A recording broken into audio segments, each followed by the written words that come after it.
Muy buenas noches, los saludo Oscar Sarabia de la Asociación Civil Compras Estatales en el seminario que nos convoca esta noche y es el primer tema complementario del programa de capacitación Contrataciones exitosas con el Estado con enfoque anticorrupción, edición del año 2023. Y el tema del día de hoy tiene como título Casos prácticos, ofertas en consorcio y subsanación de ofertas, recordando que ya hemos terminado el ciclo de los 12 temas principales que estamos viendo en pantalla y en esa oportunidad hemos dictado un tema denominado el recurso a apelación y otro ofertas en consorcio.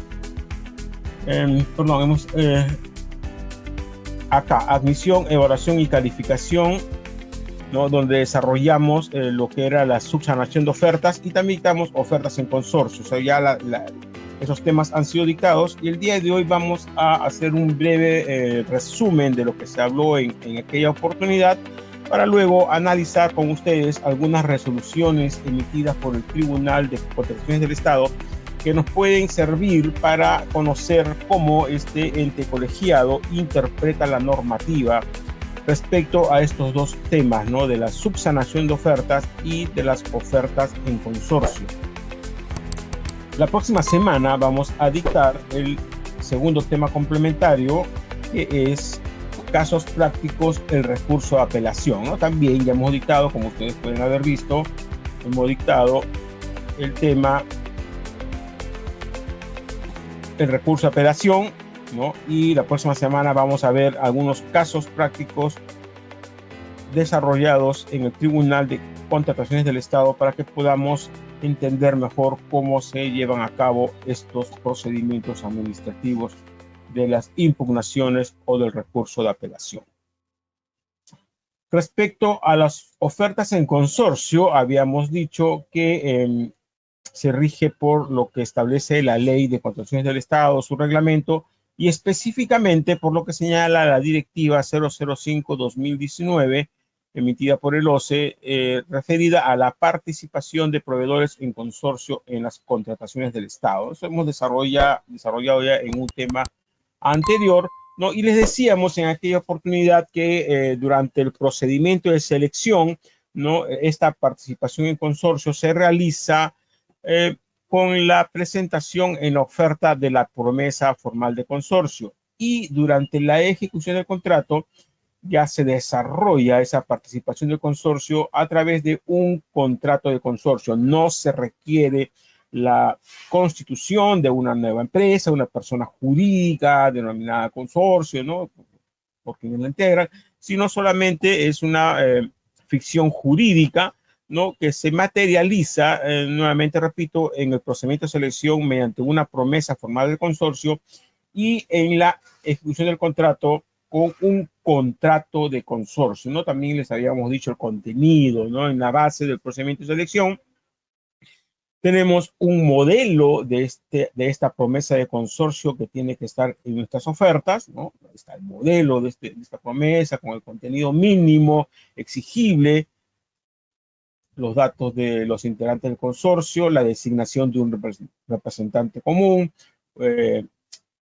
se señala un domicilio común del consorcio y sobre todo las obligaciones de cada uno de sus integrantes con el porcentaje que se asigna a estas obligaciones a cada integrante del consorcio, a las cuales deben de sumar 100, se desarrollan en números enteros, no se admiten decimales, ¿no? Esos son temas que ya hemos desarrollado la semana pasada.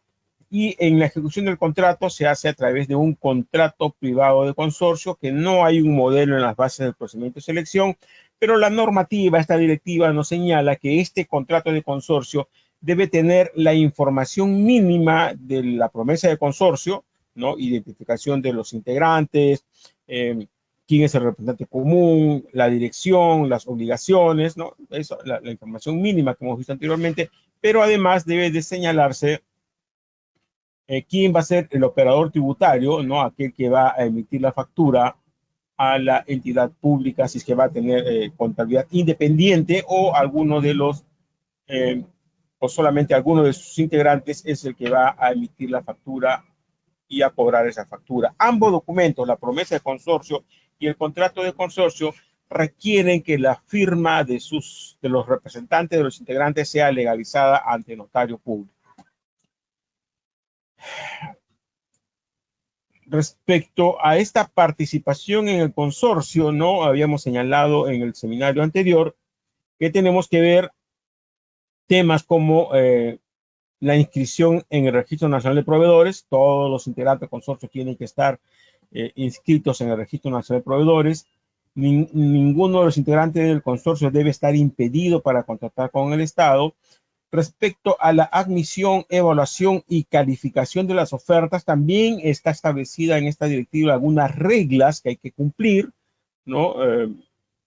Los integrantes del consorcio que se obligan a ejecutar la prestación tienen que cumplir con los documentos de admisión, ¿no? Con los requisitos de calificación. Entonces ya lo hemos desarrollado en el seminario anterior. Respecto a los beneficios, bonificaciones, ¿no? Como la colindancia, las MIPES, el IGB, también señala esta directiva que todos los integrantes del consorcio deben cumplir con la condición para hacerse acreedor a estos beneficios. La responsabilidad en la presentación de los documentos puede individualizarse en la promesa de consorcio o también en el contrato de consorcio. Los resultados esperados también, ¿no? La participación en los resultados en el contrato de consorcio, el régimen tributario también y la responsabilidad financiera también. Todo esto hay que verlo también, ¿no? Cómo se va a desarrollar financieramente en el consorcio, ¿no? Porque, por ejemplo, algunas entidades financieras, para otorgar las garantías que nos pueden pedir, ¿no? Exigen pues que ninguno de los integrantes del consorcio tenga problemas en el sistema financiero. Entonces, si yo me voy a consorciar, pero tengo que estar seguro pues que la empresa o la persona natural con la que me voy a consorciar no tenga problemas pues en el sistema financiero, ¿no? Hay que también ver también el régimen tributario del consorcio y la división o la participación de los resultados del negocio, ¿no? Las utilidades o las pérdidas.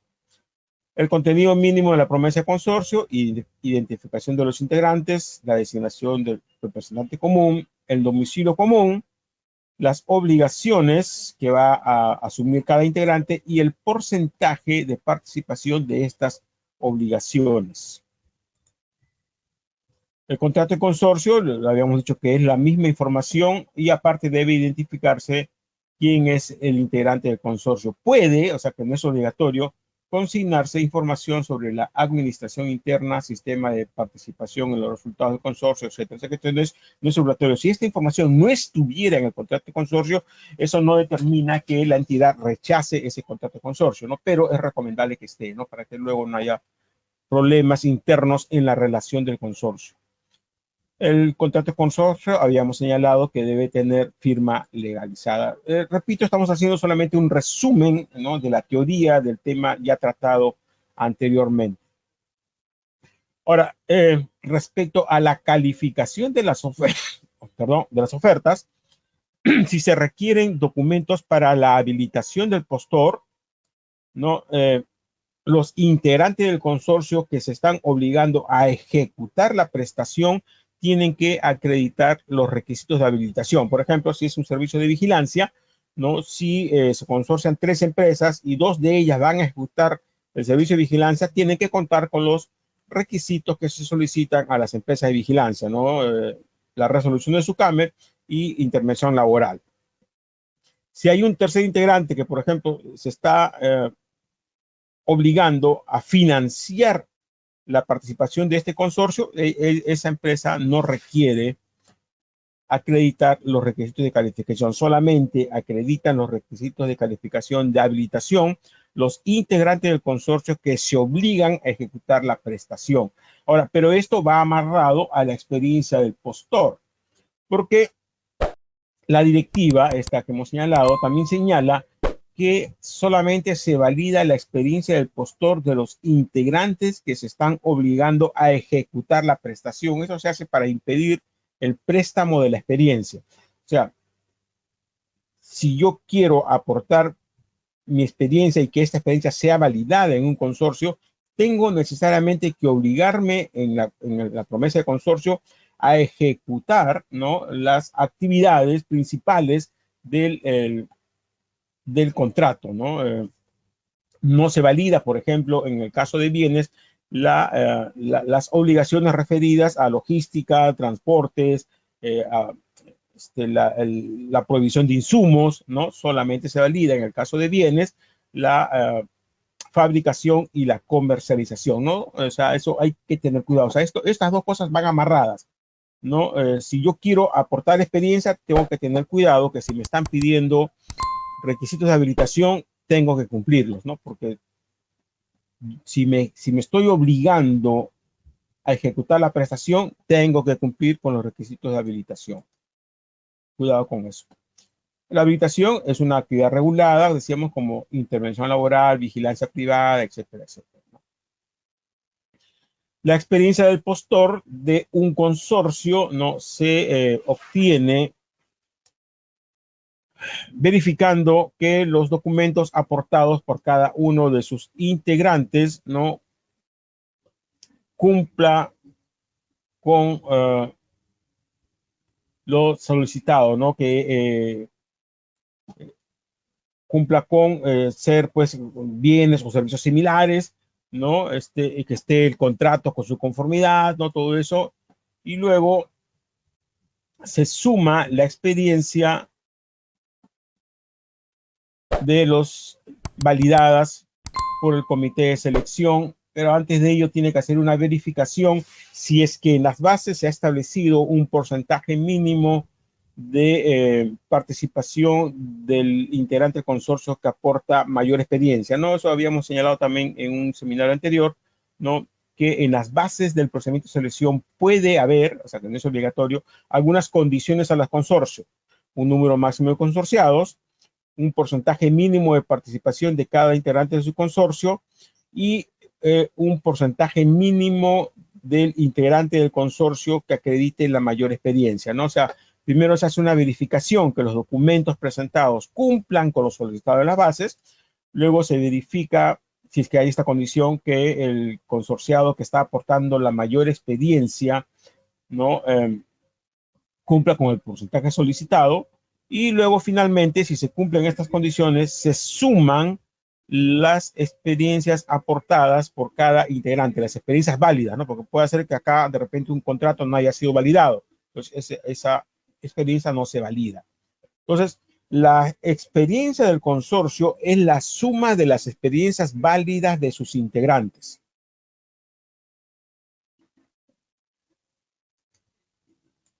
Y repito, solamente se valida la experiencia de los integrantes que se hayan obligado en la promesa formal de consorcio a ejecutar las actividades principales del contrato.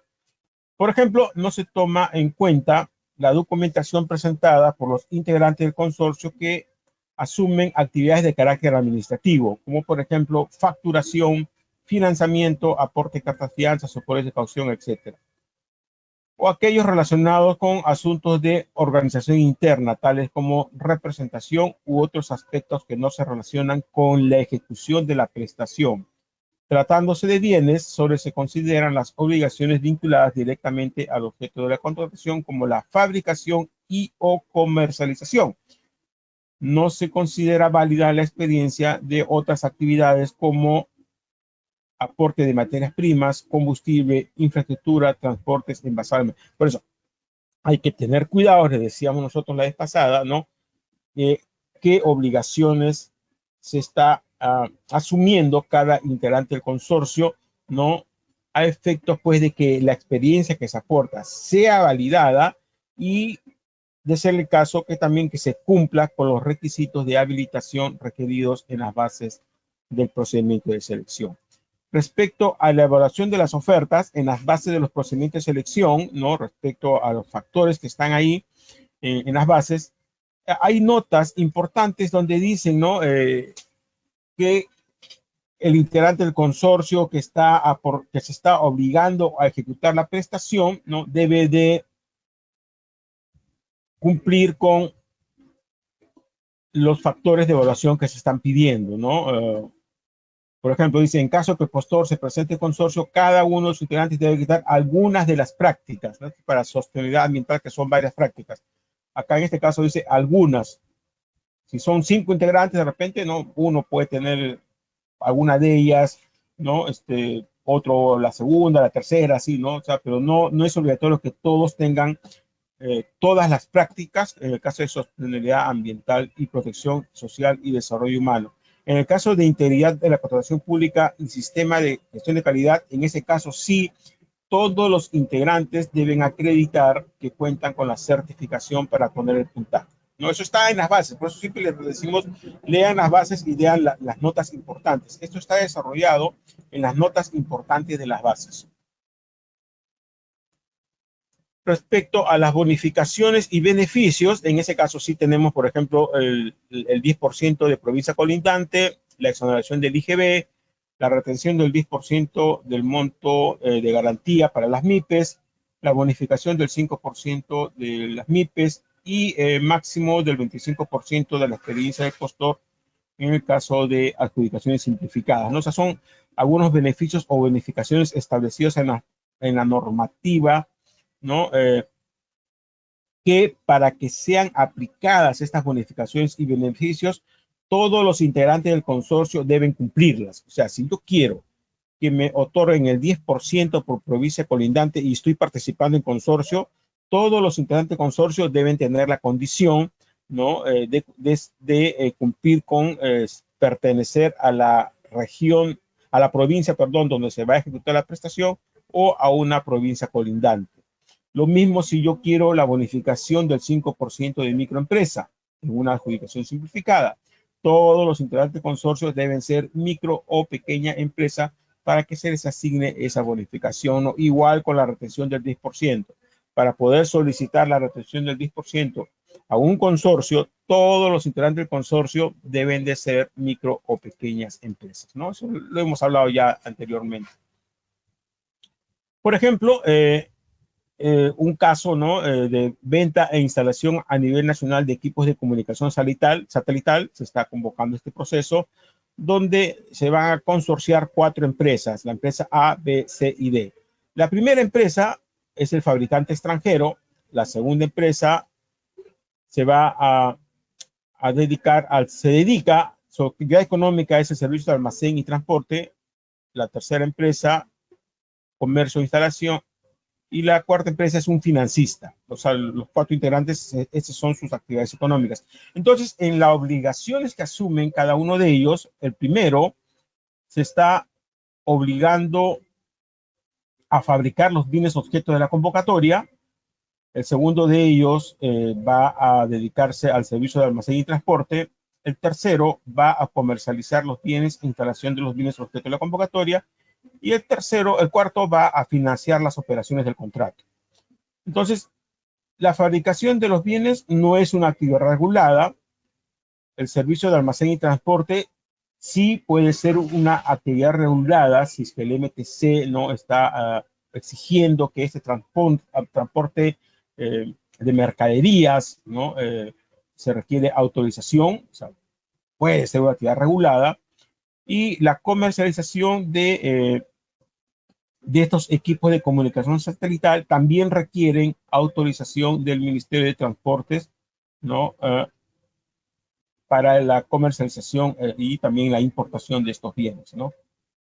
Y el financista no es una actividad regular. Entonces, podría ser que en las bases de este procedimiento de selección no se exija al transportista contar con alguna autorización, y definitivamente al que va a comercializar e instalar los bienes sí va a requerir autorización del Ministerio de Transportes. Entonces, si estas van a ser las obligaciones, ¿no?, si su experiencia, él está aportando experiencia en su oferta, en la oferta este consorcio está presentando experiencia, él no está presentando experiencia, él sí está prestando experiencia y él no está presentando experiencia. Entonces, en este caso, A no es MIPE, B sí es MIPE, C no es MIPE y tampoco es MIPE. Entonces, no le corresponde los beneficios de MIPE. Respecto a la colindancia,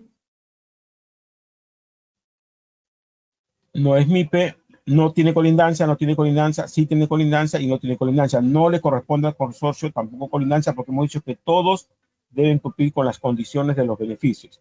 Respecto a la exoneración del IGB, igual, ninguno tiene la exoneración. O sea, este consorcio no recibe estos beneficios de MIPE, de colindancia, ni exoneración, porque todos los integrantes del consorcio deberían cumplir.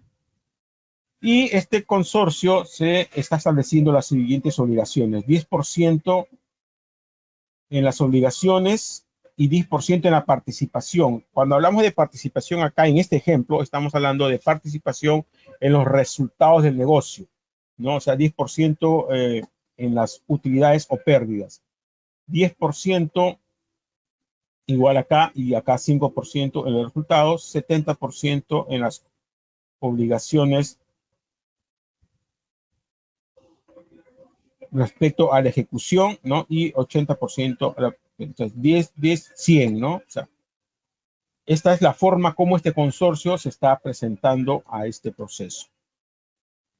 Un segundo ejemplo, el servicio de vigilancia a nivel nacional. Van a presentar una oferta en consorcio para el ítem 2, que es en Arequipa. La primera empresa se dedica al servicio de vigilancia a nivel nacional. La segunda empresa se dedica al servicio de vigilancia, pero solo en Lima. La tercera, al servicio de vigilancia solamente en Arequipa. Y la cuarta, al servicio de vigilancia solamente en Tacna. Asume las obligaciones, ejecutar el servicio, como tiene la autorización a nivel nacional y cuenta con su CAMEC y RENEIL para Arequipa, ¿no? Su experiencia sí se valida. Ellos van a ejecutar el servicio, pero ellos en la promesa ponen que van a ejecutar el servicio. Pero si ellos ponen que va a ejecutar el servicio, deberían tener RENEIL en su CAMEC y no tienen RENEIL en su CAMEC en Arequipa. Por lo tanto, este consorcio no sería validado y tampoco su experiencia sería validada. Él sí, porque se dedica en Arequipa y tiene autorización en Arequipa, y él no, igual su experiencia no va a ser validada, ¿no? Entonces, esta de acá está mal, porque ahí la promesa de consorcio, él debería dedicarse, no podría poner ejecutar el servicio, porque no tiene autorización en Arequipa. Igual él, ¿no? Como acá ellos erradamente había puesto ejecutar el servicio, pero no tienen autorización en RENEIL. Por lo tanto, este consorcio, de esta manera, sería descartado. Lo correcto sería que, por ejemplo, acá pongan facturación y financiamiento y acá administración del servicio. Ejecutar el servicio en Arequipa porque sí tiene su CAMEC y RENEIL, y ese también Arequipa porque sí tiene su CAMEC y RENEIL para Arequipa. Entonces, la experiencia de ellos sí va a ser validada, y si ellos aportaran experiencia, su experiencia no va a ser validada. Esta es la forma correcta. La anterior era una forma incorrecta de presentar. Ahora, respecto a los MIPES, las 4 son MIPES, entonces se le valida la opción de MIPES si tuviera algún beneficio de MIPES. Colindancia, 2 no tienen colindancia, o sea, el consorcio no recibe el beneficio de colindancia, y lo mismo con la exoneración del IGB. En las obligaciones, ¿no? Obligaciones 10, 10, 70, 10, y en la participación en los resultados del negocio 50, 10, 20, 20. Esto se los pongo para que puedan darse cuenta que no necesariamente las obligaciones tienen que ser lo mismo que la participación en los resultados del negocio, ¿no? Esto es a libertad de los integrantes del consorcio. Ahora vamos a ver algunas resoluciones referidas al tema de consorcios. Y por ejemplo, en esta resolución 022 del año 2019, el comité de selección, ¿no?, descalificó la oferta del postor porque señaló que en la promesa de consorcio no se había consignado el régimen, el operador tributario. ¿no? Y el tribunal, fueron en apelación, y el tribunal dijo que es que efectivamente en la promesa de consorcio solamente debe contener la información mínima relativa a los integrantes, al representante común, al domicilio común, las obligaciones de cada integrante y el porcentaje equivalente de dichas obligaciones, no siendo obligatorio que se precise las obligaciones relacionadas a aspectos administrativos, económicos, financieros y en otros por ser facultativa. Entonces acá el comité había descalificado esta oferta de manera indebida, porque el comité dijo, oye, en la promesa de consorcio no has puesto quién va a ser el operador tributario, quién va a emitir la factura, está descalificado. El postor impugna y el tribunal le da la razón al postor, ¿no? Señalando de que no es obligatorio, no es exigible que en la promesa de consorcio se consigne quién va a ser el operador tributario. Sí es exigible en el contrato de consorcio, o sea, luego de que el postor se adjudique la buena pro, pero no en la promesa de consorcio. Esa resolución la tienen los que están participando en GoToWebinar, en el panel de control, en la sección 5 de 5.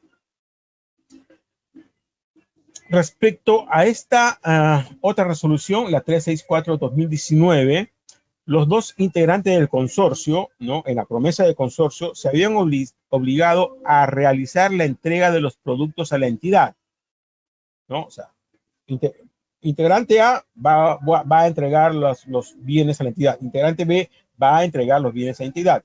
Y se solicitaba, ¿no?, el saneamiento ambiental de los almacenes. Entonces el tribunal dice, oye, si ambos van a entregar los bienes a la entidad, se supone que ambos deben de cumplir también con la exigencia de contar con un almacén debidamente acreditado, ¿no?, con su certificado de saneamiento ambiental. Y uno de ellos no tenía el certificado de saneamiento ambiental. Por eso que el tribunal, ¿no?, decidió acá que esta oferta debería ser descalificada porque uno de los integrantes no contaba con el certificado de saneamiento ambiental de su almacén, a pesar de que se había obligado a realizar la entrega de los productos. Claro, si somos dos empresas que nos consorciamos y ambos decimos vamos a entregar los productos, cada integrante, ¿no?, debe contar con los almacenes, con las acreditaciones exigibles para poder entregar esos productos. En este caso, había una contradicción en la promesa de consorcio. Por ejemplo, si ustedes leen la promesa formal de consorcio, que está el formato que está en las bases, acá dice que se designa al representante común quien va a suscribir el contrato con la entidad. Acá deben haber puesto a la entidad, ¿no?, que en este caso era pues EMAPA, la empresa municipal de agua potable. Esto debe ser de San Martín, la empresa municipal de agua potable de San Martín, ¿no? Entonces, y habían puesto que que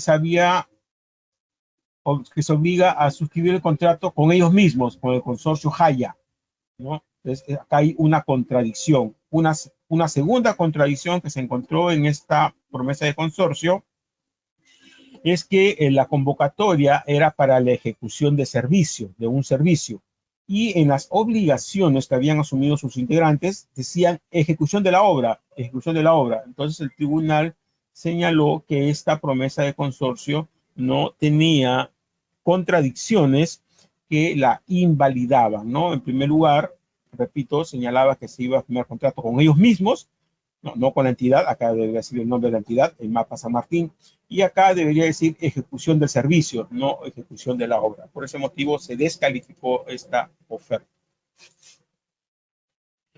En este otro caso, en la promesa formal de consorcio que se presentó, ¿no?, estas eran las obligaciones.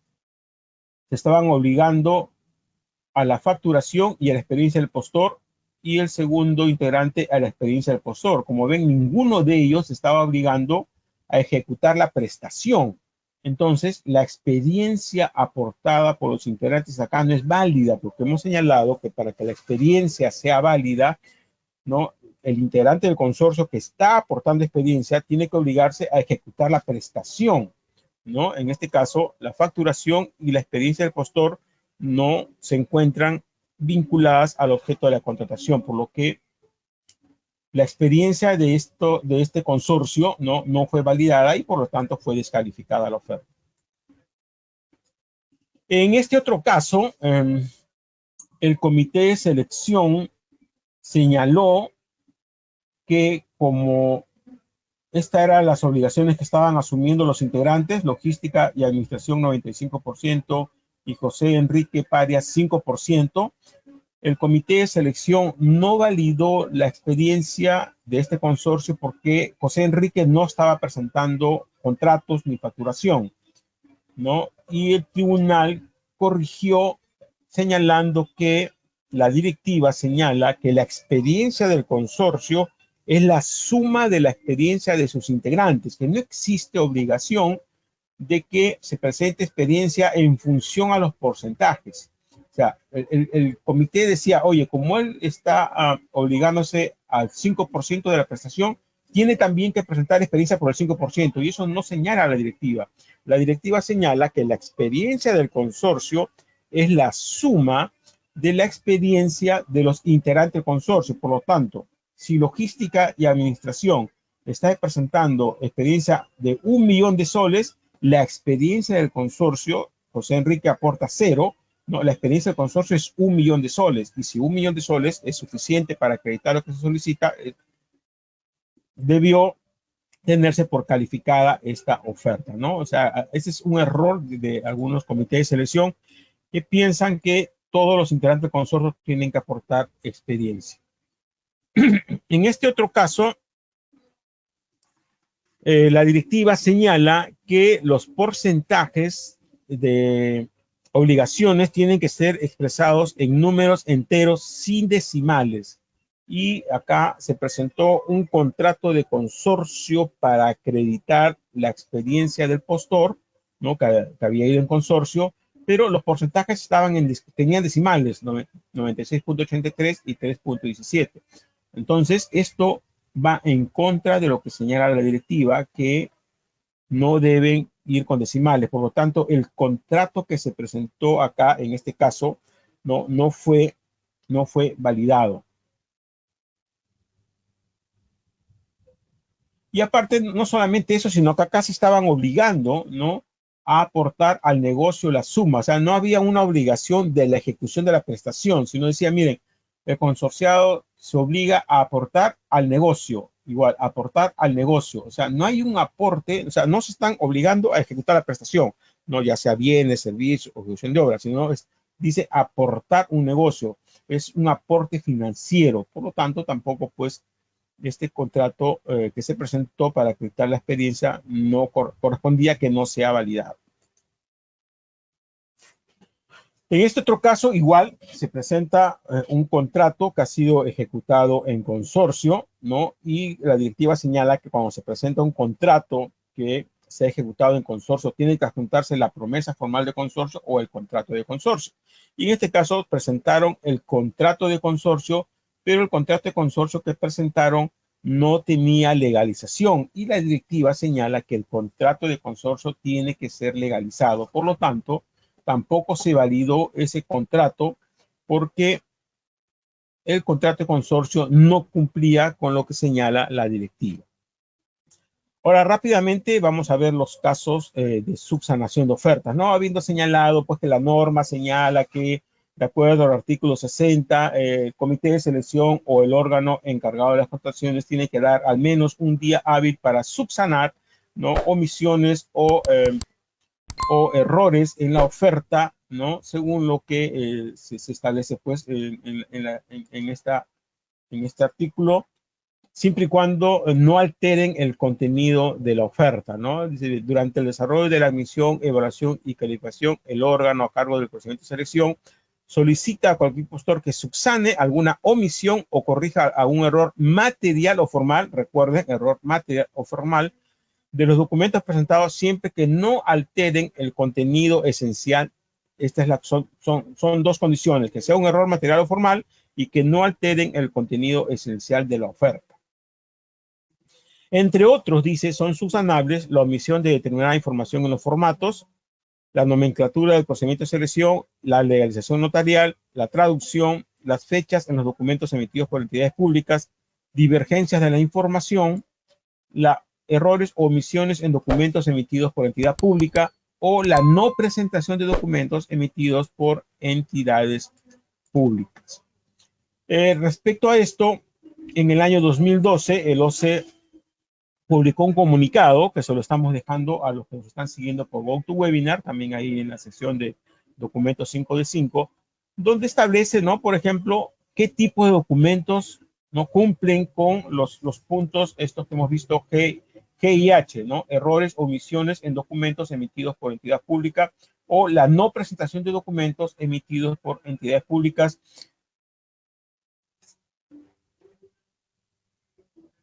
que tengan la condición de autorizaciones, permisos, títulos, etcétera, etcétera, ¿no? Entonces, acá hay algunos ejemplos. En el caso de autorizaciones, copia simple de la resolución de funcionamiento de la SUCAMEC, de SENASA, resolución de sanitaria del MINSA, de GESA, de GEMIT, permisos, resolución, operación para prestar servicio fluvial, títulos, diploma, título profesional, constancias, simple constancia de registro RENEIL, registro de transportes de mercaderías, otros de naturaleza análoga, el registro sanitario de alimentos y bebidas, DIGEMIT, acá está, ¿no? Esos son como a manera de ejemplo, qué documentos, copia simple del diploma de grado académico de bachiller o magíster, tarjeta de propiedad, ¿no? Está como ejemplo qué documentos son subsanables. Y ahora vamos a ver resoluciones emitidas por el tribunal respecto a la subsanación de las ofertas. En las bases de procedimiento de selección hay una nota que dice que no se acepta las firmas escaneadas o pegadas, ¿no? Que la firma tiene que ser manuscrita, ¿no? En este caso, por ejemplo, el artículo 60 señala que se puede subsanar la falta de firma, ¿no? Y de visto bueno, con excepción del anexo 6 del precio. O sea, si hay una firma pegada o falta una firma en el precio, en el anexo del precio, eso sí no es subsanable. En los demás anexos sí es subsanable, ¿no? Pero en este caso era una subasta inversa electrónica. Al ser una subasta inversa electrónica, no se presenta el anexo del precio, ¿no? Y todos los demás documentos sí estaban firmados y escaneados. Entonces acá no era exigible presentar el anexo del precio porque el precio se ingresa en el formulario electrónico del SEACE, ¿no? Entonces el tribunal dijo que en este caso no procedía ni siquiera aplicar la subsanación de las ofertas porque no era exigible que se presente el anexo del precio, ¿no? En este otro caso, la subsanación contenía el anexo número 2, ¿no? En el anexo número 2 que vemos en las bases hay una relación de puntos que tiene que incluirse en ese anexo, ¿no? Y se había omitido uno de estos puntos, ¿no? Respecto a las obligaciones del artículo 52, ¿no? Que conozco las bases, ¿no? Que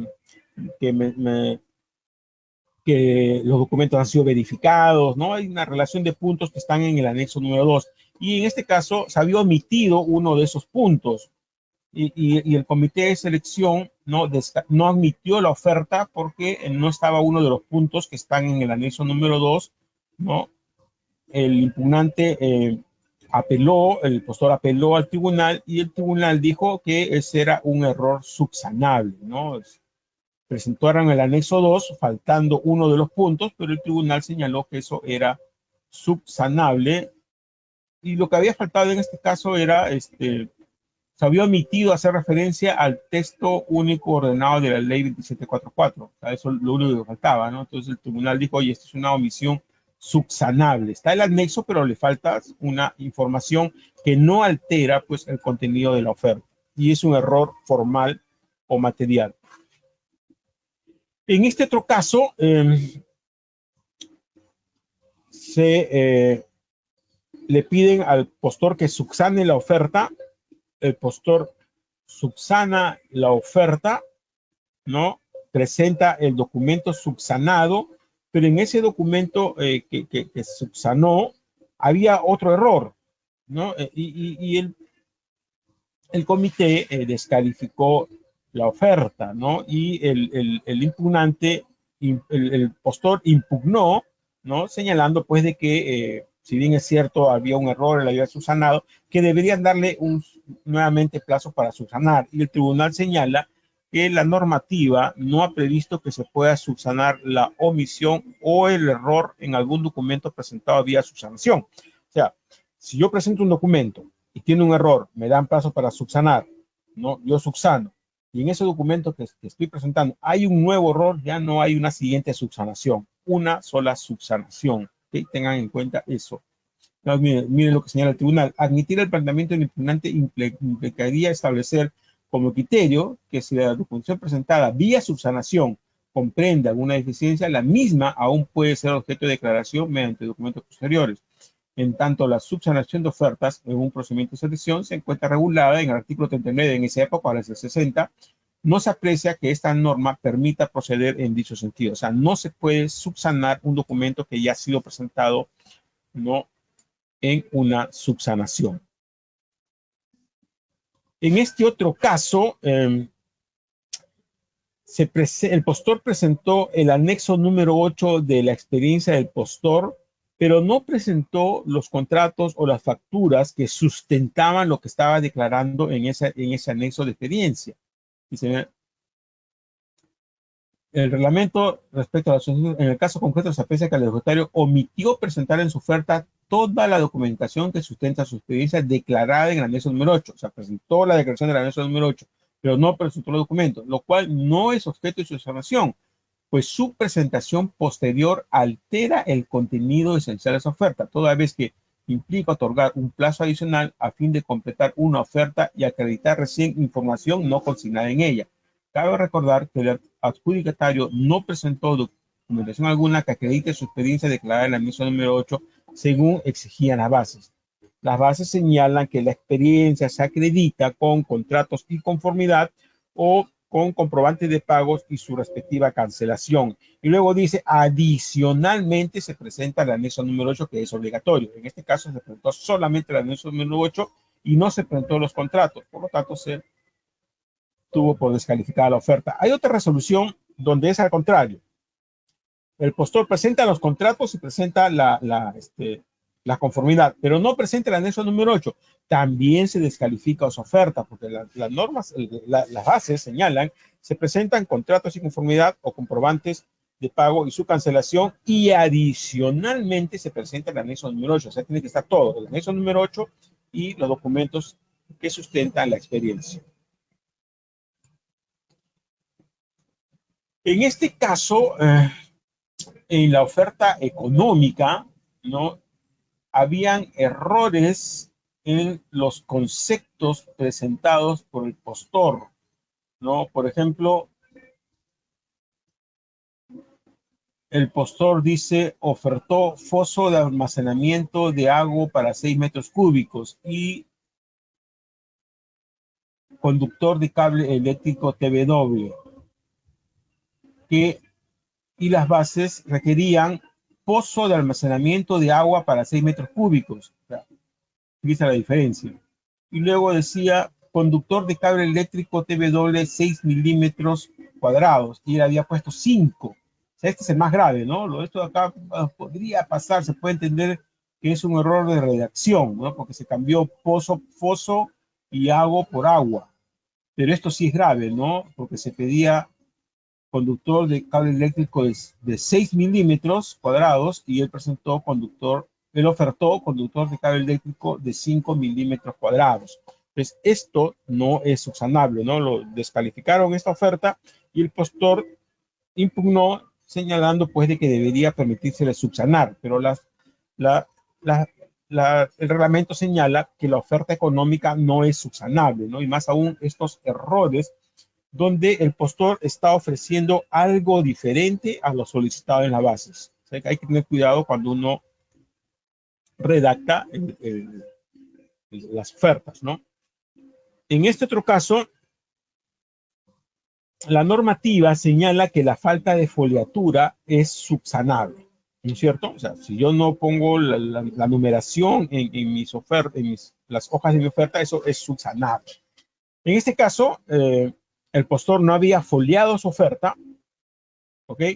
La entidad, a través del comité de selección o el órgano encargado de las contrataciones, le da plazo para que subsane la falta de foliatura y el postor no subsanó, no folió, ¿no? Entonces, el comité de selección no admitió la oferta. El postor impugnó y el tribunal, ¿no? Miren lo que señala, dice, estando expuesto este colegiado, el tribunal, en la sala, verifica que en la actualidad la formalidad que las ofertas se presenten foliadas ya no tiene como función coadyuvar a mantener la intangibilidad de las ofertas.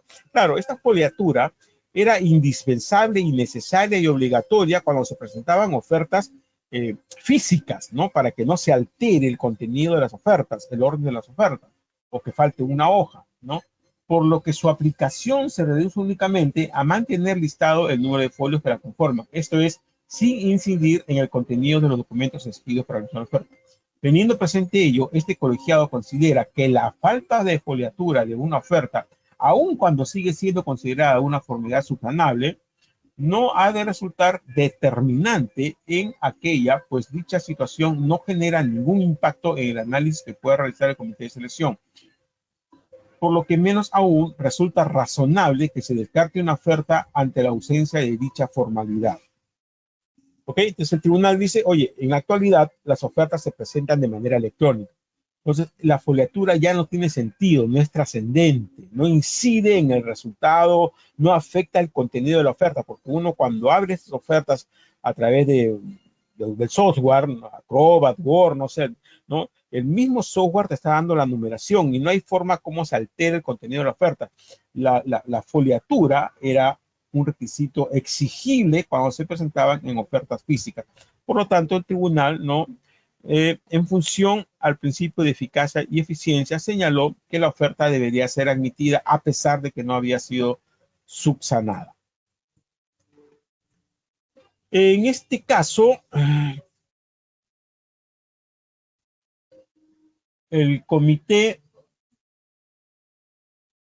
descalificó la oferta porque había un error en la descripción de uno de los componentes. Miren, según las bases, se pedía compuerta metálica con volante 0.45 por 1.25 metros, según diseño. Y el postor había puesto 0.45 por 0.1, no puso la M. Se omitió la letra M de metros.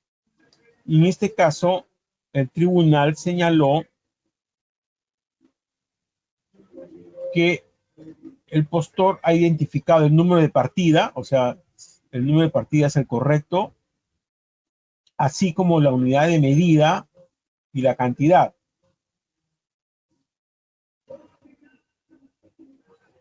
Y la cantidad solicitada en el expediente técnico de la obra. Con ello se puede concluir que el impugnante, a partir de dicho error, o sea, el tribunal reconoce que es un error y cualquiera se da cuenta que es un error, pues, de tipeo, no ha variado o modificado la descripción de las actividades que involucra la partida. O sea, el hecho que haya faltado una M en este caso, ¿no? Según lo que señala el tribunal, dice, el error advertido es de tal magnitud o poca importancia que inclusive activar un procedimiento de subsanación con los plazos y retrasos que ello contrae para colocar una letra M resulta ineficiente y contrario a los principios indicados, motivo por el cual en el presente caso correspondía al comité dar el tratamiento que corresponde a un error de este tipo, evidentemente de tipeo informal, considerándolo superado a efectos de proseguir con la evaluación de las ofertas. El criterio, si se dan dando cuenta, ¿no? Es facilitar pues al postor, ¿no? El acceso a contratar, evitando formalidades no esenciales, ¿no? Por una M, no se va a descartar una oferta, considerando que está el número de partida, está la unidad correcta, está la cantidad correcta y solamente falta una M acá, ¿no? Entonces fue el criterio del tribunal en principio a función de eficacia y eficiencia, recordando que estas resoluciones que emite el tribunal no son vinculantes, ¿no? Podría ser que otra sala, como hemos visto en el caso anterior, que había un error, bueno, el error anterior sí fue más grave, ¿no? Porque era 6 y había puesto 5, o al revés, ¿no? Creo que era 5, puso 6, ¿no? Entonces, en ese caso sí, ¿no? Entonces, recordemos por si acaso eso, ¿no? Las resoluciones que emite el tribunal, en tanto no sean declarados precedentes de cumplimiento obligatorio, no son vinculantes, pero nos sirven pues como criterio interpretativo, ¿no? De qué podría suceder ante una apelación. Otro supuesto de la subsanación que hemos visto está referido a las divergencias en la información contenidas en uno o varios documentos, siempre que las circunstancias materiales, ¿no? Entonces, ¿qué había pasado en este caso? En el anexo número 1, el postor, ¿no? Había consignado el nombre de Liberty Perú Sociedad Anónima Cerrada, en el anexo número 1 del postor, ¿no? Los datos del postor. Cuando debió poner Liberty Seguros S.A. O sea, se equivocó en el nombre del integrante postor, pero estaba bien el número de RUC, estaba bien la dirección, el representante legal, y aparte en la oferta habían otros documentos, como el anexo número 5, por ejemplo, ¿no? Donde estaba bien consignado el nombre de Liberty Seguros. Dice, como sí lo hace en otros documentos de la oferta, y en especial en su anexo número 5, según se verifica de los documentos 31 y 32, no advirtiéndose una alteración del contenido social de la oferta. Entonces, este es un caso de divergencia, ¿no? En un anexo, el postor había puesto Liberty Perú Sociedad Anónima Cerrada, pero lo correcto era Liberty Seguros. Y en otros documentos, en la misma oferta, sí estaba bien el nombre de Liberty Seguros. Por lo tanto, había convicción que quien estaba participando en el procedimiento era Liberty Seguros Sociedad Anónima, ¿no? Por lo que se permitió la subsanación de ese error. Este es un caso un poco controversial porque yo tengo una opinión particular, ¿no? Pero luego que esta oferta debió ser admitida, no debió ser descalificada, pero luego el tribunal sacó una resolución ya explicando un poco mejor el caso, pero últimamente ha salido otra resolución donde señalan de que esto sí no debe determinar la descalificación del postor, ¿no? En este caso, el postor presenta un anexo diferente al solicitado, ¿no? En las bases se solicitaba un anexo número 7 de la experiencia del postor y el postor presenta un anexo número 8, en primer lugar le cambia la numeración y en este anexo que presenta no está toda la información que se pedía en el anexo número 7, como vamos a ver en la siguiente, acá está, en esta imagen, ¿no? O sea, en las bases se pedía este anexo número 7, con estas columnas, cliente, objeto del contrato, número de contrato, fecha del contrato, ¿no? Y el postor presenta un anexo número 8 con cliente, objeto del contrato, número de contrato, fecha del contrato. No está la columna fecha de la conformidad, no está la columna experiencia proveniente de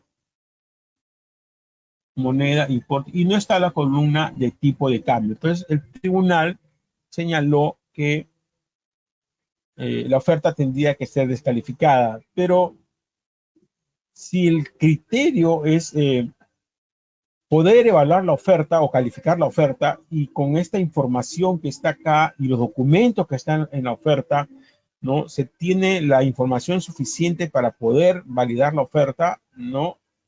Esto debió ser validado, ¿no? Faltaba la fecha de conformidad y dice de ser el caso, ¿no? Faltaba esta, de ser el caso, y no era el caso porque los contratos no estaban referidos a más de 8 años de antigüedad y la experiencia proveniente de si el titular no era el postor, pero los contratos son del postor, no eran de una sucursal o no eran de una reorganización societaria, ¿no? En ese caso debió ser validado, ¿no? Y esto, repito, ha salido una reciente resolución del tribunal donde señala, de un caso idéntico, donde la sala que evalúa esto, dice de que esto no tendría por qué determinar la no admisión de la oferta, tal como decíamos nosotros acá. ¿Qué pasó? ¿No? En nuestra opinión acá, esta sala se equivocó, porque se olvidó del principio de informalismo, ¿no?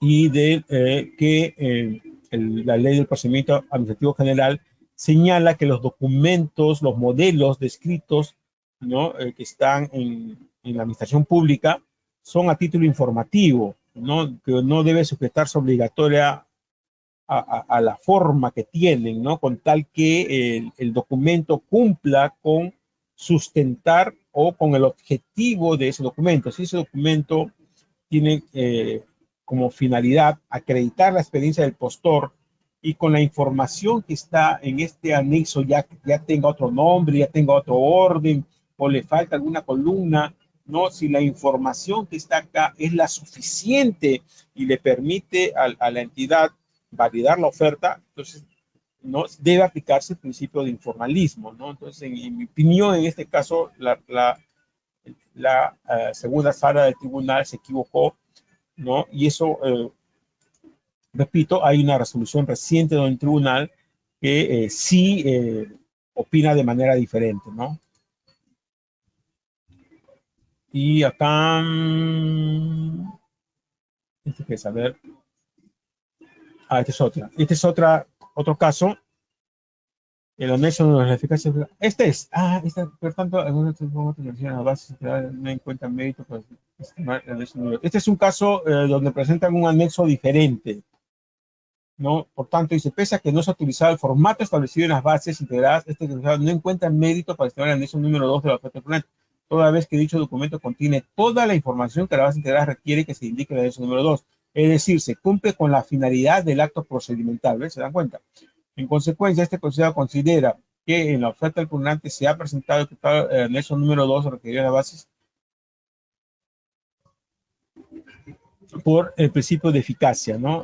Se presentó, dice, un anexo distinto, ¿no? Pero en ese anexo distinto estaba toda la información que le permite cumplir con la finalidad del acto procedimental. Por lo tanto, se validó la oferta. Muy bien, con eso terminamos la parte expositiva. En pantalla, el modelo de certificado que van a tener acceso a los que nos están siguiendo por GoToWebinar, ¿no? Indicando a los que nos siguen por Facebook Live, YouTube Live, LinkedIn, que en los siguientes eventos participen a través de la plataforma oficial de GoToWebinar para que puedan tener acceso a este certificado digital que emite la plataforma de GoToWebinar. Nosotros emitimos un certificado opcional, como el que están viendo en pantalla, son 3 modelos, ¿no? De certificados que pueden ser solicitados, ¿no? Puede ser un certificado por cada evento, o un certificado por los 12 temas principales, o un certificado por los 12 temas principales, 8 complementarios y desarrollo de casos. Este es por 120 horas lectivas, este es por 60 horas lectivas. Estos son opcionales. Y en pantalla, el servicio de asesoría integral lícita fácil que tenemos para los proveedores del Estado, ¿no? Que incluye la asesoría también en estos casos, ¿no? De cómo formar bien un consorcio, revisamos la promesa de consorcio, el contrato de consorcio, ¿no? La subsanación, las apelaciones, todo eso está incluido en este servicio de asesoría integral por un pago fijo al mes, ¿no? Los que contratan este servicio de asesoría integral, ¿no? Hacen un pago fijo al mes y reciben una gama de servicios, ¿no? Desde el envío de información de lo que se publica en el SEACE hasta la fase de ejecución del contrato. Incluye la revisión de la oferta también del postor. Y finalmente, en pantalla, nuestros datos de contacto, la página de compras estatales, la información de licita fácil, el servicio que les estaba hablando hace un instante. En esta página se publican los seminarios que dictamos, visitafacil.p/webinar. A partir de las 11 de la noche se cambia con el webinar de la siguiente semana, que es casos prácticos de recurso de operación. Mi correo personal, mi teléfono con WhatsApp y el correo de denuncias si es que alguien conoce de alguna irregularidad que debe ser revisada para que se publique en nuestra página de compras estatales. Y finalmente los datos de acceso a nuestras redes sociales: Facebook, Twitter, YouTube, LinkedIn, SlideShare, Instagram y TikTok. Damos el agradecimiento a los que nos han seguido por Facebook Live, YouTube Live y LinkedIn. Nos quedamos con los que están en Octubre Webinar para la sesión de preguntas. Vamos a hacer un ajuste al sistema para poder pasar a la sesión de preguntas. Nuevamente, gracias a los de Facebook Live, YouTube Live y LinkedIn. Y gracias también a tus amigos de Exa Consulting.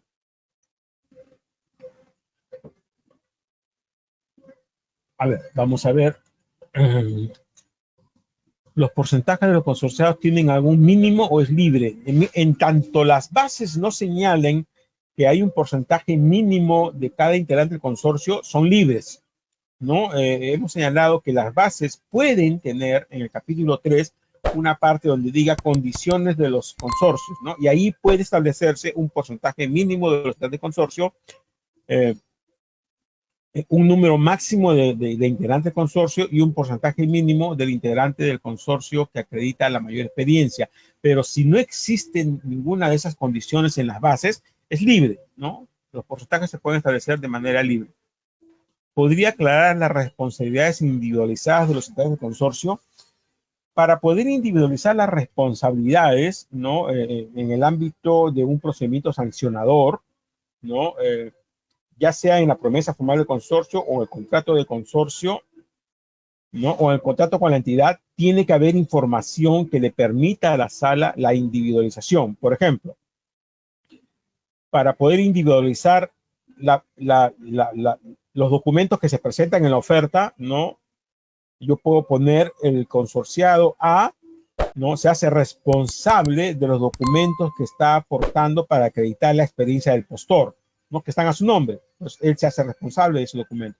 Y del otro consorciado puedo poner, él se hace responsable de la carta fianza, ¿no? Entonces, si no se logra tramitar la carta fianza para la suscripción del contrato, como él se está obligando a tramitar la fianza y a conseguir la fianza y aportar la fianza, solamente él sería sancionado y el otro integrante del consorcio no sería sancionado, ¿no? De esa manera se hace la individualización. O sea, a efectos de que la sala de tribunal determine esa individualización, ya sea en la promesa formal del consorcio o en el contrato del consorcio, no tiene que haber información suficiente que permita esa individualización. Mayores alcances respecto al consorcio cuando existe una empresa financista. Bueno, una empresa financista, en primer lugar, no va a tener que acreditar los requisitos de habilitación porque no se está obligando a ejecutar la prestación, pero tampoco si es que aporta experiencia, su experiencia no va a ser validada, ¿no? O sea, es evidente que yo puedo hacer un consorcio, yo no tengo capital de trabajo, por ejemplo, o no tengo cartas fianzas y me consorcio con una empresa que sí tiene capacidad financiera, ¿no? Quien va a aportar capital de trabajo y las fianzas, ¿no? En consultoría de obra se puede consorciar una empresa que tenga categoría B y otra que tenga categoría C, si en tanto no la categoría mínima sea B, ¿no? Si el proceso corresponde a una capacidad de categoría C, ¿no? Entonces el de B no podría participar. Ambos deben de cumplir con la categoría solicitada. ¿Cómo colocar correctamente las obligaciones de cada consorciado? No puedo decirte eso, Freddy, porque depende de cada caso, ¿no? Cada base, si es que hay requisitos de habilitación, si es que las bases indican un porcentaje mínimo. Por eso hay que leer bien las bases, ¿no? De repente las bases tienen condiciones de los consorcios un porcentaje mínimo, o de repente hay requisitos de habilitación. Entonces, en función a eso, se establecen los porcentajes de participación.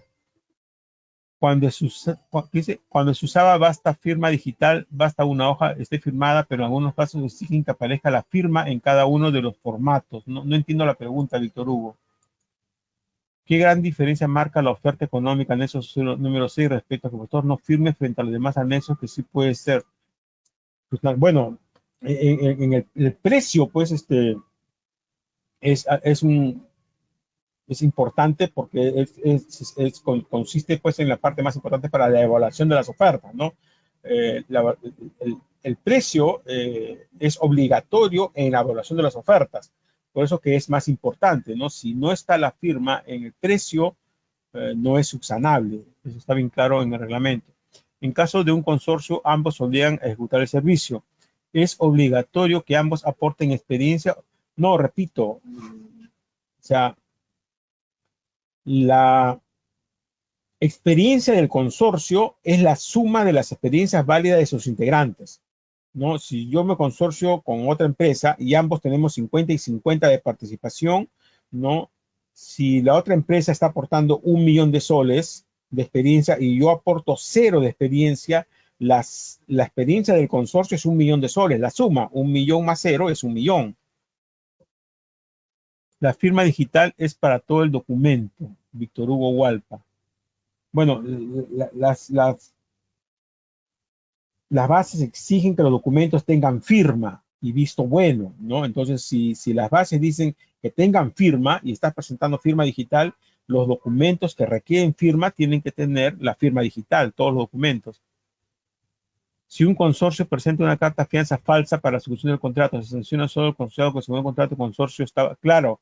Claro, eso es la individualización, ¿no? Si en el contrato de consorcio o en la promesa de consorcio se decía que solamente uno de ellos iba a aportar la fianza, se sanciona a él, ¿no? El otro no se le puede sancionar. Estaría bien que exijan la firma digital en cada uno de los formatos. La firma tiene que estar en todos los anexos, ¿no?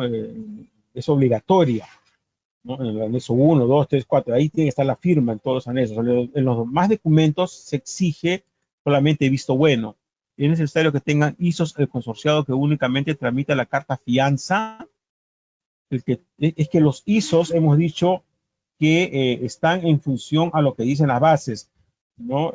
Por ejemplo, el de calidad, todos los integrantes del consorcio tienen que tener ISO, ¿no? El 37.000 también, todos los integrantes tienen que tener ISO. Un consultor con autoridad B firma un contrato para una supervisión de obra por un monto menor a 8 UTs. Puede asignar a un jefe de supervisión dentro del contrato. ¿Es factible el contrato? El consultor firma el contrato, ¿no? Y el consultor es el que se está obligando con la entidad. Ahora, si las bases permiten a un jefe de supervisor, el jefe de supervisor no le pueden exigir que tenga categoría. Un proceso para 2 departamentos del Perú y cada empresa se obliga a ejecutar un departamento. Se debe exigir las autorizaciones para los 2 departamentos y pasar a calificación. Un proceso para 2 departamentos del Perú y cada empresa se obliga a ejecutar el departamento. Se debe exigir las autorizaciones. Si el proceso es en paquete, o sea que se está desarrollando en paquete, no por ítems, ¿no? Yo puedo presentar y son 2, Arequipa y Lima, por ejemplo, ¿no? Me consorcio, yo tengo autorización para Arequipa y el otro tiene para Lima. Entonces, ese consorcio sí es válido, ¿no? Porque ambos cumplimos con las 2 autorizaciones. Justamente el criterio del consorcio es complementar capacidades. Si en la promesa de consorcio se obvia el párrafo donde los consorciados se comprometen a formalizar el contrato de consorcio, ¿qué pasaría? No es subsanable la información del consorcio, la información mínima de la promesa de consorcio no es subsanable, se invalida ese consorcio. Si una empresa extranjera apertura sucursal en Perú y mi empresa se consorcia con esta empresa por intermedio de la sucursal, la experiencia de esta sucursal extranjera, sí, claro, si es sucursal, su experiencia es válida en el Perú. Si un consorcio cubre la experiencia total y el otro solo la administración, en el rubro porcentaje, ¿cómo iría? 100 y o 0. Es que no puede haber 0 de porcentajes, ¿no? El porcentaje tiene, si se consorcian 2, 3 o 4, cada uno tiene que tener un porcentaje, no puede haber 0 de porcentaje, tiene que haber un porcentaje mínimo de 1, aunque sea, ¿no? 99 y 1, pero no puede haber 100 y 0, sino qué sentido tiene poner 0 si no se obliga a nada, ¿no? Humberto Neper, buenas noches. ¿Cuál es tu pregunta, Humberto? Humberto, ¿tienes alguna pregunta, Humberto? ¿Estás con la mano levantada?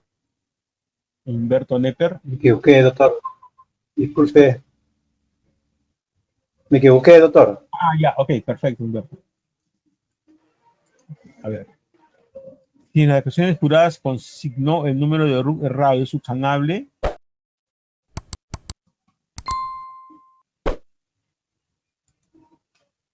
el número de RUC depende en qué documentos, ¿no? Porque al menos, si te has registrado con tu nombre y el RUC es el que está registrado, ¿no? Cuando uno se registra es con el RUC. Entonces se entiende que es un error de tipeo el número de RUC, ¿no? O sea, yo entendería que sí es subsanable. Wilmer López, en un proceso me presenté con otra empresa, mi responsabilidad era solo aportar la experiencia en la especialidad y el otro consorciado tenía la responsabilidad de presentar la carta fianza falsa para firmar el contrato. El tribunal igual nos sancionó a los dos a pesar de estar individualizada la responsabilidad. Wilmer, no puedo opinar si no reviso la resolución, ¿no? Una cosa es aportar la carta fianza, ¿no? Y otra cosa es tramitarla, ¿no? O sea, porque si la carta fianza también están los nombres de los dos, está bien, uno la está aportando, pero está tu nombre, ¿no? Habría que ver, tendría que analizar bien el caso. Si la constancia de prestación de servicios emitida a nombre del consorcio A y no se detalla la relación de consorciado, se puede validar la experiencia. Si la constancia de prestación de servicios es emitida a nombre del consorcio A y no se detalla la relación de consorciado, se puede validar la experiencia de esta constancia. No, Jorge, para validar la experiencia requieres tú tener el contrato de consorcio o la promesa de consorcio. Con ese documento tú vas a validar la experiencia. Si están presentando una experiencia que ha sido ejecutada en consorcio, para validar la experiencia se necesita, ¿no?, revisar la promesa de consorcio y el contrato de consorcio. Si no lo han presentado, no puedes validar esa constancia o ese documento. Renato Vera, ambos acuerdan participar en 90 y 10 porque la experiencia y ejecución se encarga el de 90% y el consorciado con 10 se encargará de la contabilidad. ¿Es correcto? Es correcto siempre y cuando, ¿no? El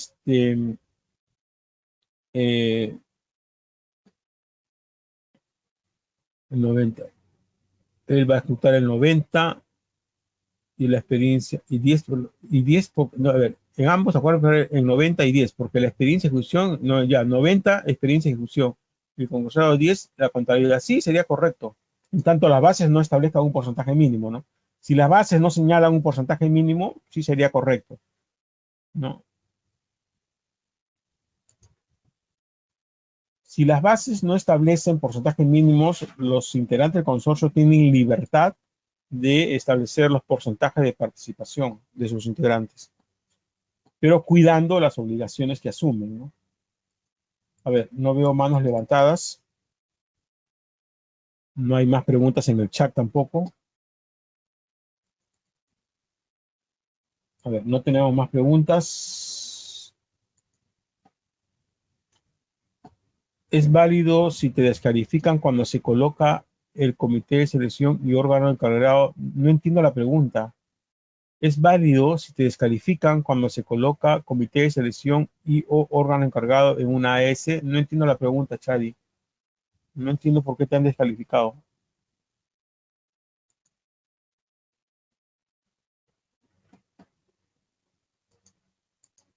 Jorge Higinio, habilita tu micrófono para que hagas tu pregunta. Ah, ya, a ver. Se colocó comité y debió ser órgano. No, eso es subsanable, pues. No tiene sentido, ¿no? O sea, se entiende que es un error totalmente subsanable.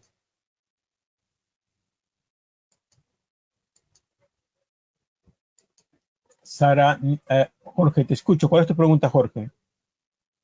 ¿Qué tal, doctor? Buenas noches, muchas gracias. Doctor, mire, de acuerdo a las exigencias mínimas que debe contener una constancia de culminación, habla sobre el plazo de ejecución del mismo.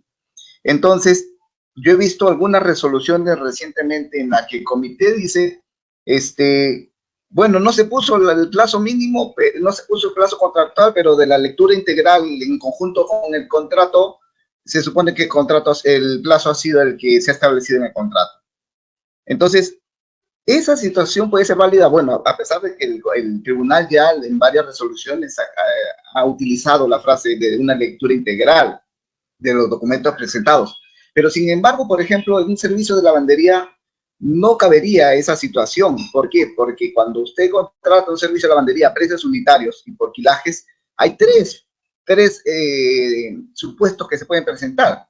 Por ejemplo, cumplirse el plazo establecido en contrato, el plazo se acorta porque de repente hubo mucha producción de ropa y se acortó, se contrató por un año, pero se consumió todo el presupuesto en 8 meses de repente, o de repente no hubo mucha producción y más bien se prolongó el contrato y se amplió. ¿Por qué? Porque tenían presupuesto y tenían mayor alquilaje para poder cumplirse. Entonces, ¿cómo se discute esa situación? Argumentando que, por ejemplo, para el servicio de lavandería no cabería esa posibilidad de decir de la lectura integral del contrato más la constancia de prestación, quede establecido que la prestación ha sido en ese plazo. Muchas gracias. A ver, ¿me estás hablando tú, Jorge, de la acreditación de la experiencia del postor en la especialidad? Claro, en la A ver, constancia de prestación de servicio no se incluyó el plazo, no, es que, que es, a ver, vamos a ver una cosa. Cuando, cuando el reglamento señala que la conformidad de la prestación debe tener determinada información, entre ellas el plazo, ¿no? Eso es la conformidad de la prestación. Para acreditar la experiencia del postor, las bases señalan contrato y constancia de la prestación. No dice conformidad. La conformidad es para el trámite de pago, ¿ya? La conformidad que emite la entidad para el trámite de pago tiene ciertos requisitos, ¿no?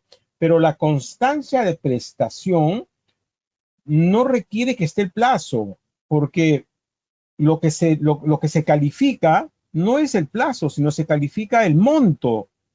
Entonces, independientemente pues que haya sido un mes, 2 meses, 5 meses, la constancia de la prestación tiene que decir cuál es el monto que se ha ejecutado del contrato.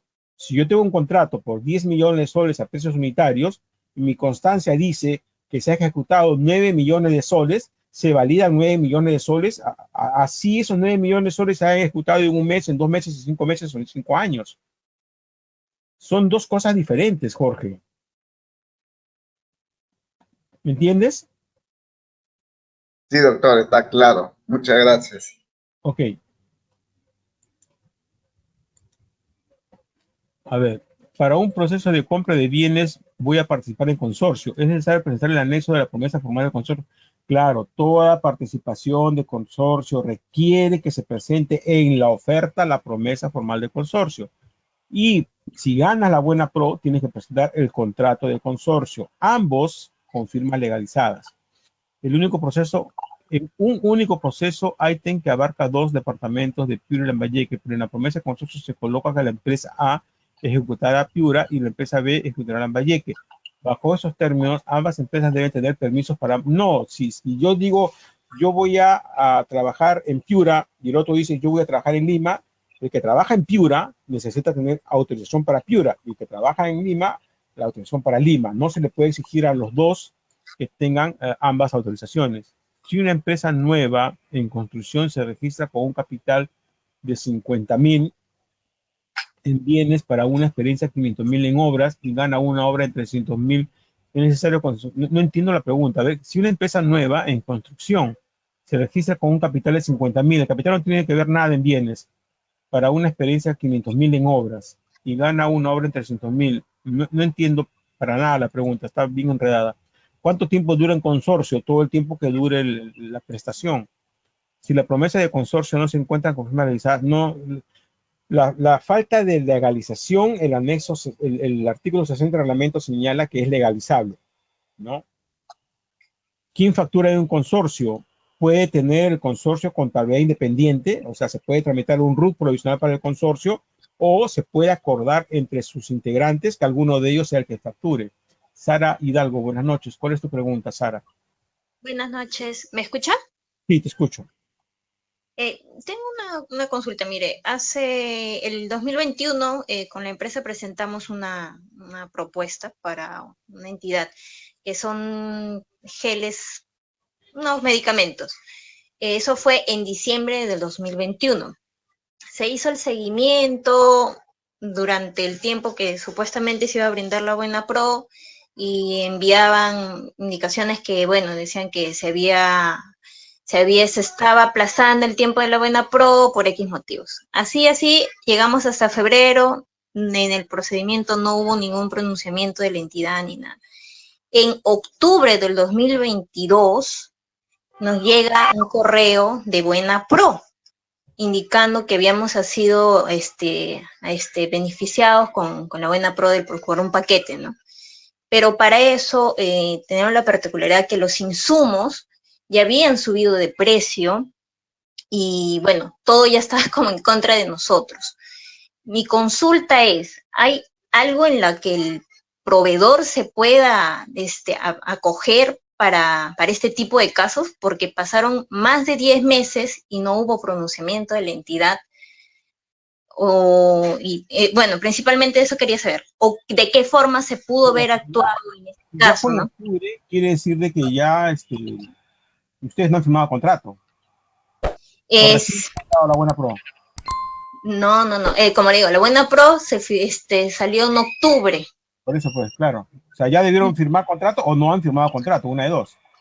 Sí, se llegó a firmar el contrato, bueno, apelando a varias Bueno, cosas, pero presentando si ya cartas. firmaron el contrato, ustedes han aceptado los términos de esa contratación.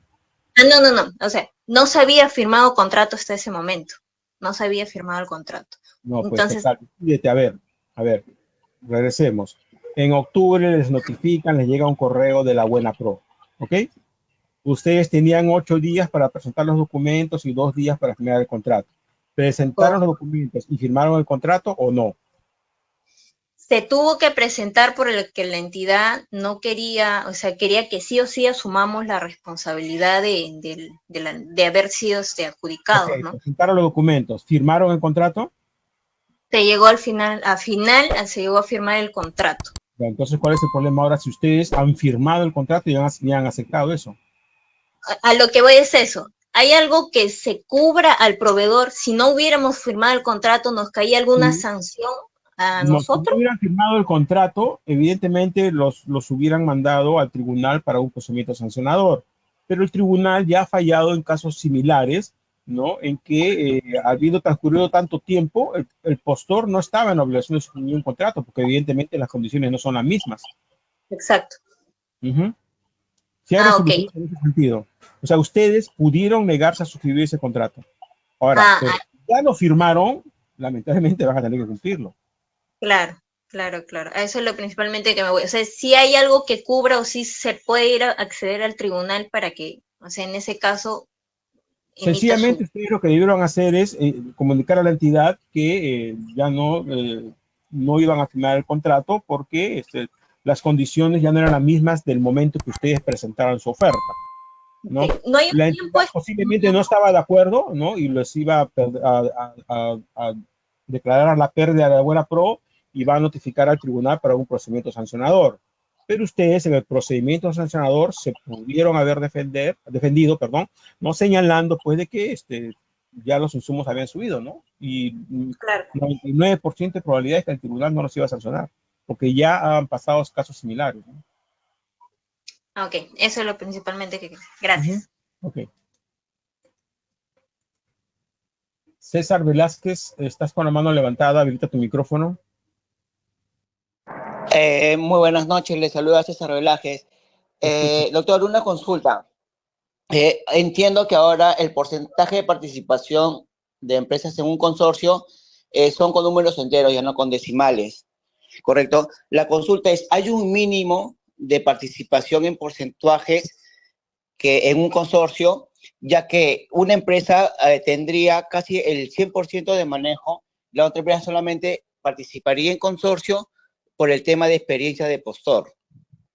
Quería saber, esa es mi consulta, si hay un mínimo de participación y qué pasaría si el que tiene el mínimo de participación, la empresa que tiene el mayor porcentaje, por ahí es sancionada por alguna falta o algo que no, o un incumplimiento. ¿También sería sancionada la empresa con el mínimo de porcentaje? A ver, respecto al porcentaje, en tanto las bases no indiquen un porcentaje mínimo de participación de sus integrantes, los integrantes pueden establecer los porcentajes libremente. 1%, 99%, 2%, 98%, 50%, 50%, libre, si las bases no señalan nada. Ahora, si las bases señalan el porcentaje mínimo de participación de cada integrante es 10%, tiene que cumplirse. O las bases podrían señalar el porcentaje mínimo de participación del integrante que aporta mayor experiencia debe tener 50%. Hay que cumplir con eso. Repito, si las bases no dicen nada, libre. Si las bases tienen condiciones para los consorcios, hay que cumplirlas.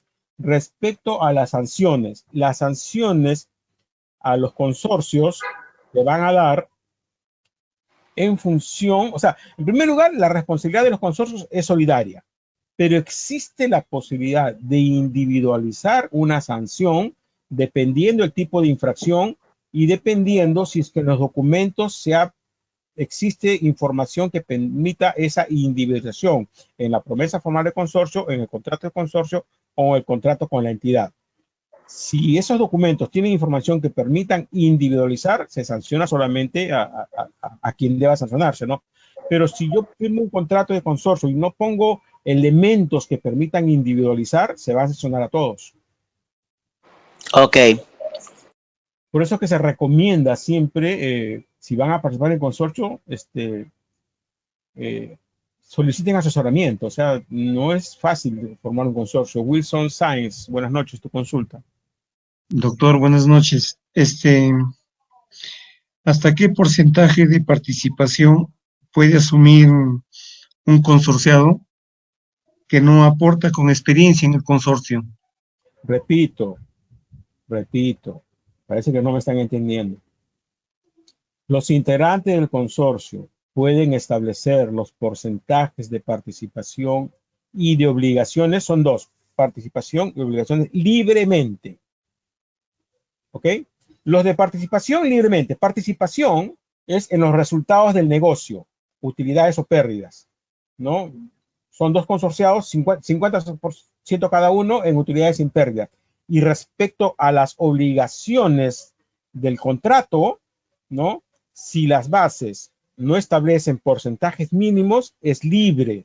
Puede haber 1% uno y 99%, la suma tiene que ser 100, ¿no? 1%, 99%, 2%, 98%, 3%, 97%, 10%, 90%, 30%, 70%, la suma 100, es libre, salvo que las bases digan lo contrario.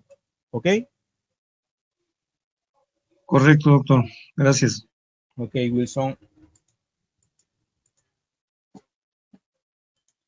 ¿Quién factura en un consorcio? Creo que ya lo dije antes, o ya lo contesté, ya contesté esa pregunta. No, el consorcio puede facturar el mismo consorcio si tramita su RUC y tiene contrato independiente, o en el contrato de consorcio se puede establecer que alguno de sus integrantes es el que va a facturar. A ver, no veo más manos levantadas. Uy, ya se pasó la hora, son más de las 8:30. Muy bien, les agradezco su participación. Nos vemos la próxima semana en el seminario Casos Prácticos, el recurso de apelación. Que tengan un buen fin de semana.